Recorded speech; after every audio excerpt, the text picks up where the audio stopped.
Hello, everyone, and welcome to This Explainer. Today, we're jumping right into part 7 of our 10-part tutorial on the MLO Apps Mastery Handbook.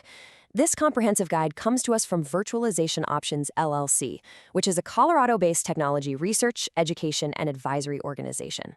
In this specific chapter, we're tackling a massive hurdle for IT pros and management, bridging the gap between data science and operational reality. Because as we all know, deploying machine learning isn't just about writing clever algorithms. It's about making them actually work in the real world reliably. So let's explore how to transform your enterprise's machine learning from a fragile science experiment into a resilient, production-ready powerhouse. Okay, let's dive into this. 87%. According to a 2023 Gartner report highlighted in our source material, that is the staggering number of machine learning models that completely fail to ever reach production. Just think about the sheer amount of time, talent, and compute resources that represents. And the kicker? This massive failure rate isn't because of bad math. It is almost entirely due to operational gaps. Things like broken manual handoffs, untracked variables, and legacy systems that just aren't built for the unique demands of machine learning. To rescue those failing models and start driving massive ROI, this chapter maps out a really clear implementation arc for us. We'll be walking through 1. The operational gap, 2. The business justification, 3. The pipeline architecture, 4. Infrastructure and deployment, 5. Monitoring and governance, and 6. Building your MLOps team. Starting with Section 1, the operational gap, and exactly why these models fail. As we just mentioned, models die in the lab because of operational bottlenecks like manual handoffs and unmonitored data drift. And this brilliantly illustrates why standard DevOps CI/CD pipelines absolutely break when you apply them to machine learning. Traditional DevOps deals with deterministic code. You put the code in, it does the exact same thing every time. But ML is non-deterministic. The exact same code fed with different data and different hyperparameters creates a completely different, unpredictable model. So you have to version the code, the data, the parameters, and the artifacts all at the exact same time. And that brings us to our core definition. MLOps is the ultimate business solution to this chaos. It's a disciplined set of practices combining machine learning, DevOps, and data engineering to automate and standardize the entire lifecycle. We're talking everything from data ingestion all the way through to model retirement. It's really just about bringing true engineering rigor to data science. Moving right along to Section 2, the business justification, or the ROI of MLOps.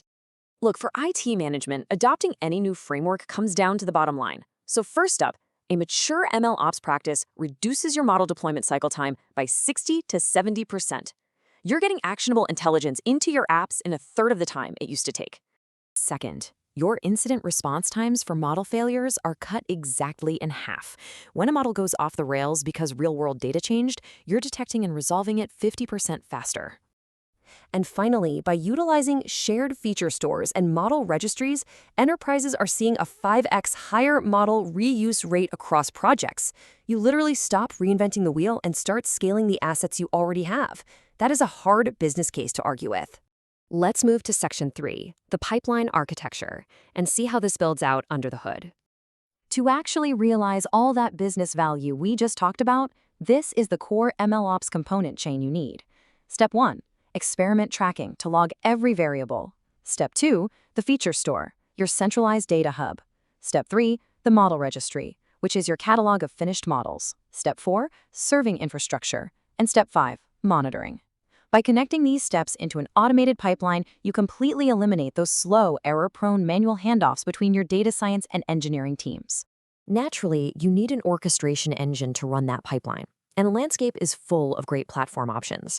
You've got Kubeflow for multi-cloud Kubernetes flexibility, Airflow for heavy data scheduling, and fully managed giants like AWS SageMaker, Azure ML, and Google's Vertex AI.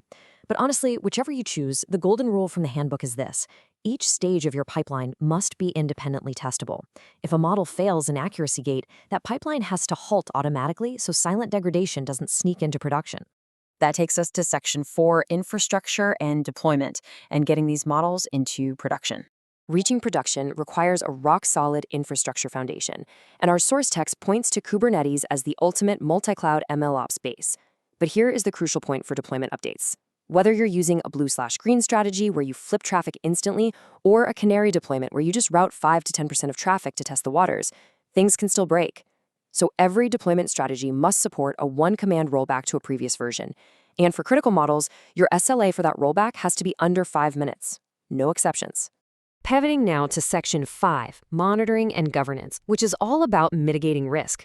Mitigating risk means your model registry becomes your definitive audit trail, but you also need automated eyes on the model in the wild. Check out these specific alerting thresholds. If your Population Stability Index, or a PSI, climbs above 0.2, that's critical data drift. Trigger a retraining pipeline. If your P95 latency doubles, that needs an immediate SRE investigation. And if your prediction distributions shift by more than 15%, automated retraining should kick right in. You have to design these feedback loops from day one. Now, governance isn't just about latency. It's about responsible AI. The handbook highlights specific tools you should be leveraging here.